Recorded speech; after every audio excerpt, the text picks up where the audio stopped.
प्रभु का पावन नाम, जय गुरुदेव। प्रभु का जागृत नाम, जय गुरुदेव।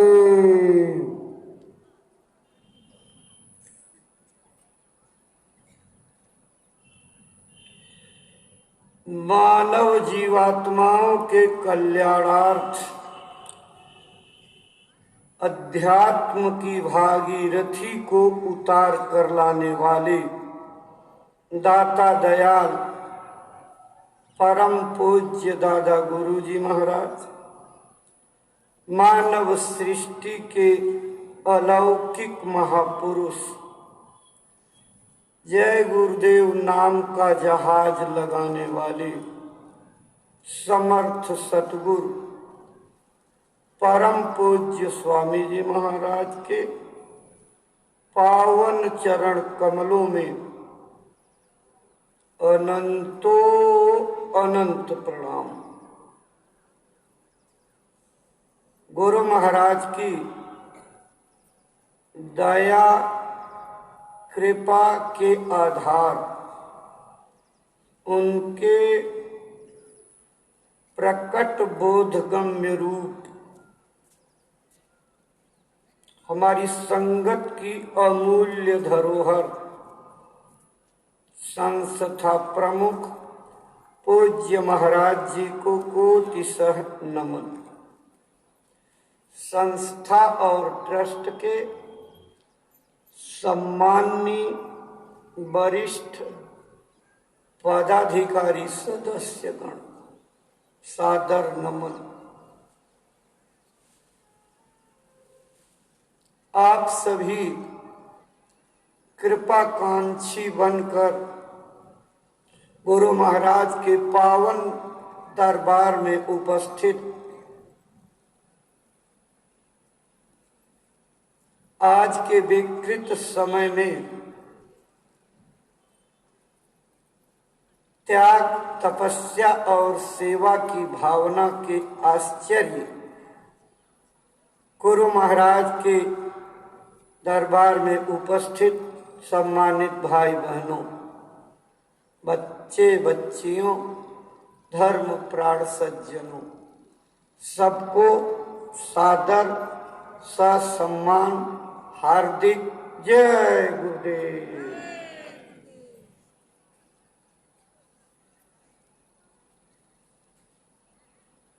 सम्मानित भाई बहनों,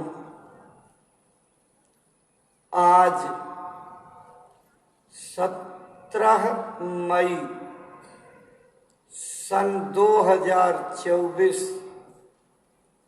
शुक्रवार की प्रातःकालीन बेला है। जय गुरुदेव आश्रम मथुरा में बने हुए जय गुरुदेव नाम योग साधना मंदिर के पीछे जय गुरुदेव मेला मैदान में हम सब लोग उपस्थित हैं। आज युग महामानव परम पूज्य बाबा जय गुरुदेव जी महाराज की पुण्य स्मृति में प्रतिवर्ष पारंपरिक रूप से मनाए जाने वाले महापर्व का प्रथम दिन है। ये 12वां पावन पुनीत भंडारा है। इस भंडारे के कार्यक्रम का आयोजन जय गुरुदेव धर्म प्रचारक संस्था मथुरा और जय गुरुदेव धर्म प्रचारक ट्रस्ट मथुरा के तत्वावधान में संयुक्त रूप से आयोजित होता है। ये 17 से 21 मई का 5 दिवसीय परम पूज्य बाबा जय गुरुदेव जी महाराज का भंडारा कार्यक्रम है। आप उसी अवसर पर दया और कृपा लेने के लिए बरकत के खुले हुए दरवाजे पर अपनी अपनी झोलियां भरने की भावना से आए हुए हैं।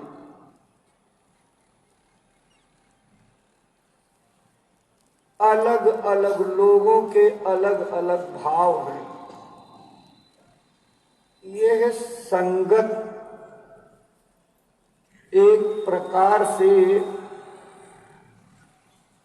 हर प्रकार के सामानों का बाजार है। यहाँ कोई चीज नहीं जो न मिलती हो। अब विशेषता आपकी है, आप किस वस्तु के ग्राहक हैं। आप साग मूली खरीदने वाले हो या आप कपड़े लत्ते खरीदोगे या बर्तन भाड़े के ग्राहक हो अथवा फर्नीचर खरीदने आए हो या सोने चांदी हीरे जवाहरात की दुकान से बहुमूल्य धातुओं के ग्राहक हो। ये आप पर निर्भर है कि आप क्या लेने की भावना से आए हैं। भावना सबकी फलती है। प्रारब्ध और पात्रता के अनुसार मिलता सब कुछ है, लेकिन अगर मांगने का सहूर आ जाए, मांगते बन जाए तो माला माल हो जाओ। मांगने का सहूर ना हो, कंगाली ही कंगाली है। मांगने की तरकीब आनी चाहिए। मांगने की तरकीब में भाषा नरम होगी, दीनहीन होगी, सरलता होगी, अहंकार की भावना नहीं होगी। आदर सम्मान का सच्चा भाव होगा तो वस्तु मिल जाती है। और अगर आदर सम्मान का भाव नहीं है, भाषा शैली ठीक नहीं है, तो मिलने वाली वस्तु भी मिलने के बजाय मुसीबत पैदा कर देती है। गुरु महाराज सुनाया करते थे, एक बार कबीर साहब अपने सत्संग में सुना रहे थे कि जबान एक है लेकिन इसके दो रूप हैं। चाहो तो इज्जत मिल जाए और चाहो तो डंडे पड़ने लगे। कुछ मनमुखी भक्तों को ये बात पसंद नहीं आई। उन्होंने एतराज जाहिर किया, कहा हजूर, जब जबान एक है तो रूप कैसे दो हो सकते हैं। कहना अभी समय नहीं है, वक्त आने दो, कभी इसका उत्तर बता दूंगा। कई महीने बीत गए, लोग भूल से भी गए। एक दिन जमात के साथ चले जा रहे, शाम का समय था। एक गांव के बगल से गुजर रहे थे, देखा दोनों तरफ घर हैं, दोनों तरफ चूल्हे पर रोटियां पक रही हैं। वहीं रुक गए, डेरा डाल दिया। एक आदमी को बुलाया, अपने बंदे को, कहा जा देख, ओ माई रोटी बना रही है। और उससे जा करके कहना, माई बड़ी भूख लगी है, रोटी दे दो।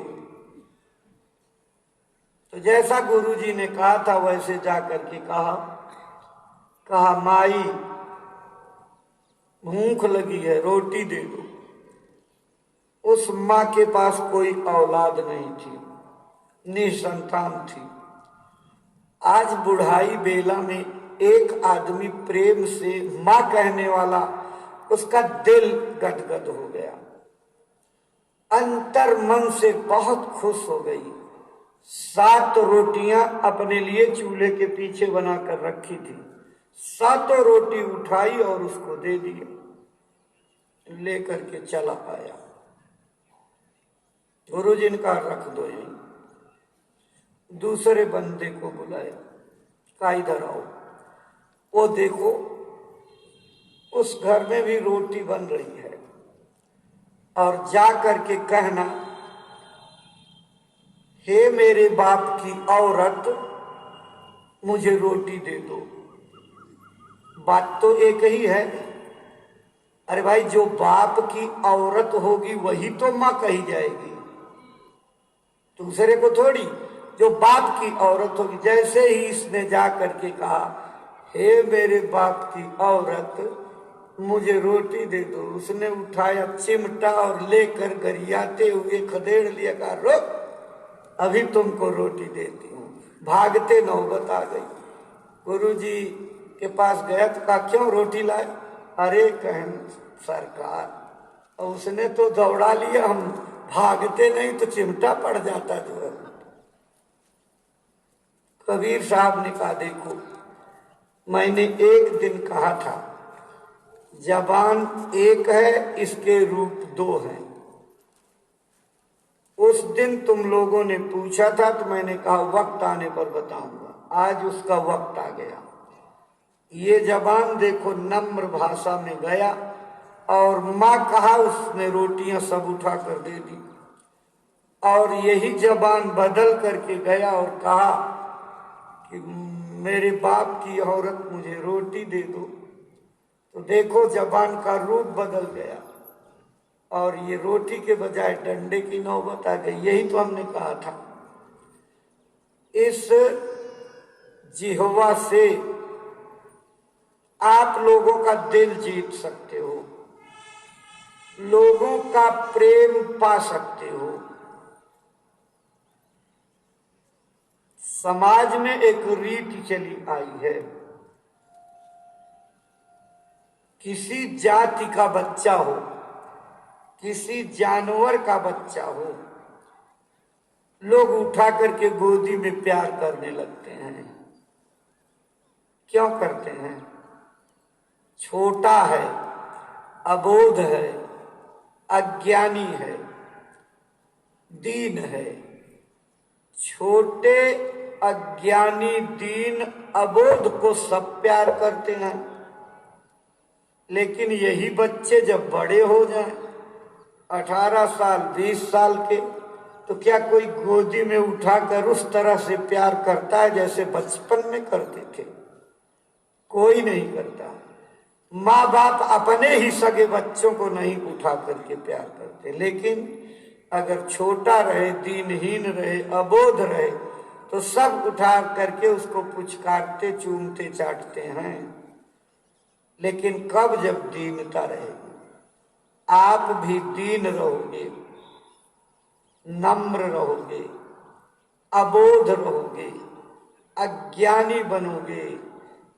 इसी रास्ते से चलने का मत है ये भक्ति का रास्ता। 3 मत प्रमुख रूप से इस संसार में प्रचलित हैं, वेद मत, पुराण मत और संत मत।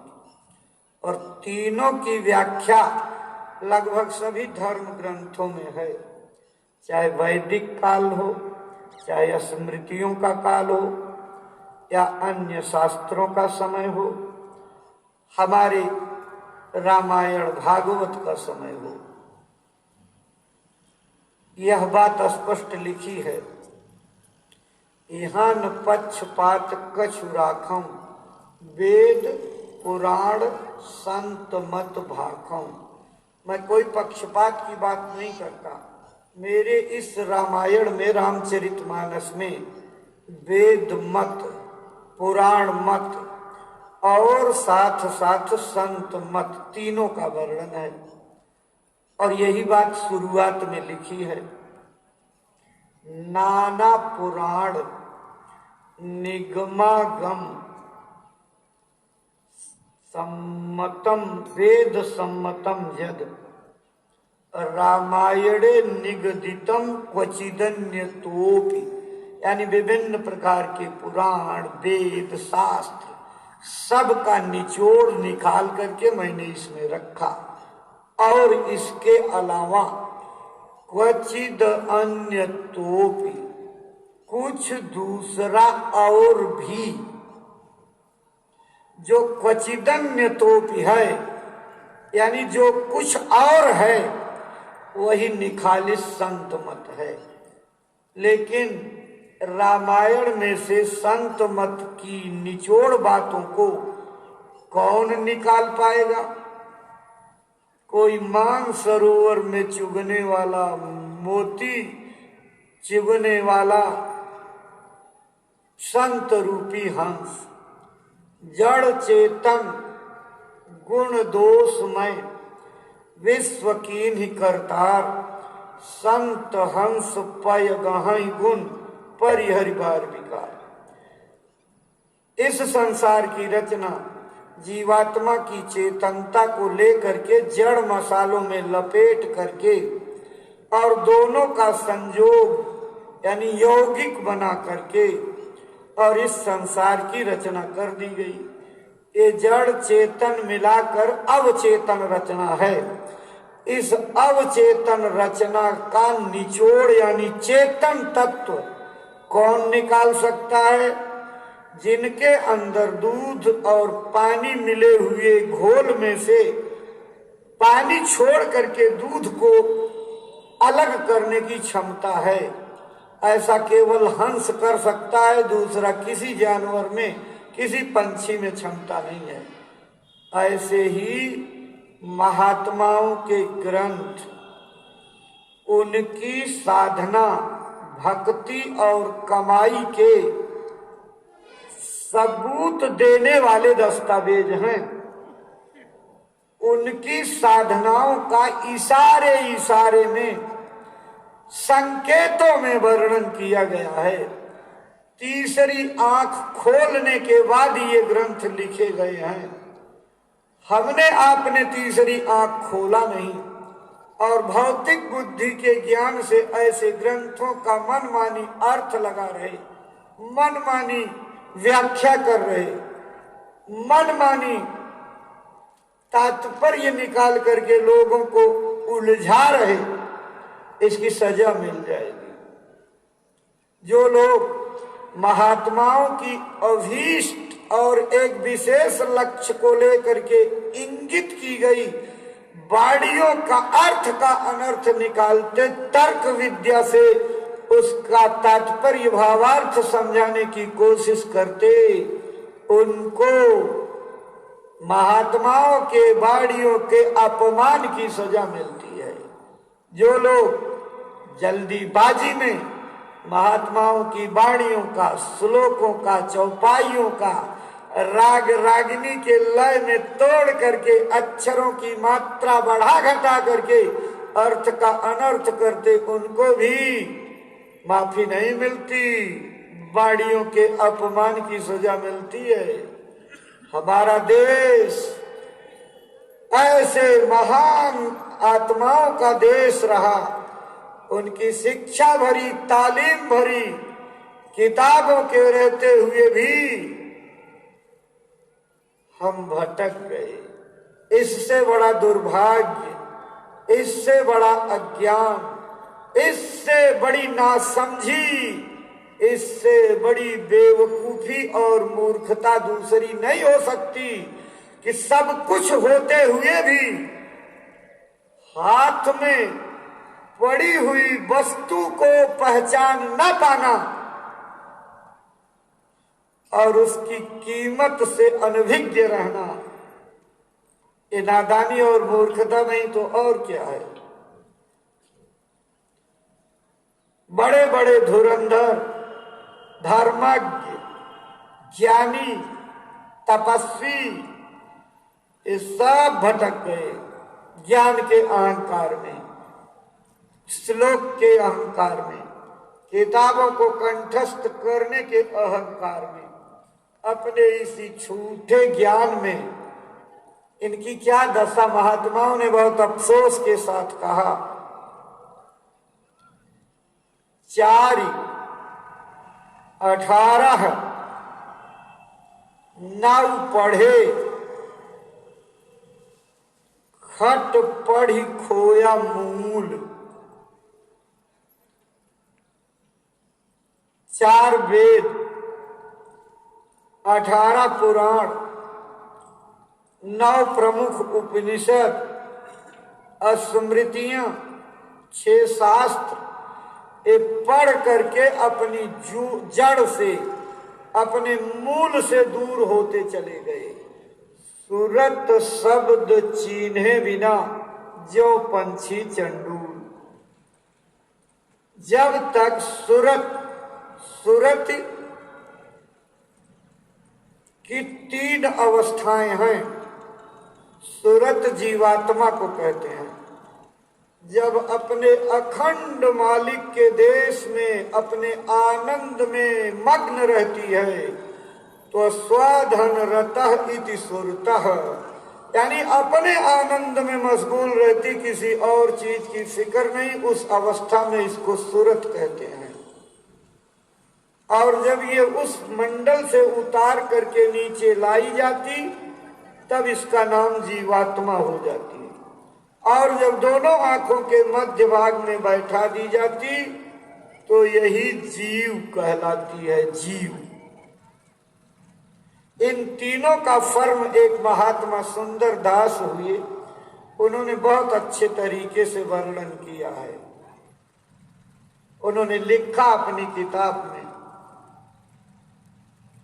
एक समय वन में बसते मृगराज की नारी ने केहर जायो। कहते हैं कि एक जंगल में शेर और शेरनी रहते थे और शेरनी के पेट में बच्चा था। शेर शिकार की तलाश में गया था। उसी झाड़ी में जिसमें वो छिपी बैठी थी, सामने से एक गडेरिया, भेड़ चलाने वाला, अपनी भेड़ों के झुंड को लेकर के जा रहा। उसको बहुत तेज भूख लगी थी। गडेरिया आगे आगे, भेड़ पीछे, और पीछे से एक चरवाहा हाँकते हुए आ रहा। वो जोर से उछली और एक नए दुधमुहे बच्चे को पकड़ करके लेके झाड़ी में चली गई। इतने उछलने में उसका प्रसव यानी जो गर्भ था वहीं सड़क पर गिर गया। पीछे वाला गडेरिया आया तो उसने देखा शायद मेरी भेड़ ने बच्चा दे दिया है। उसको उठाया और अपने साथ ले गया और भेड़ों के साथ उसको पालने लगा। दूसरी लाइन यही बात लिखी है, कर कारण पाली के हाथ चढ़ो, उसे लेकर छेड़ी के संग रलायो।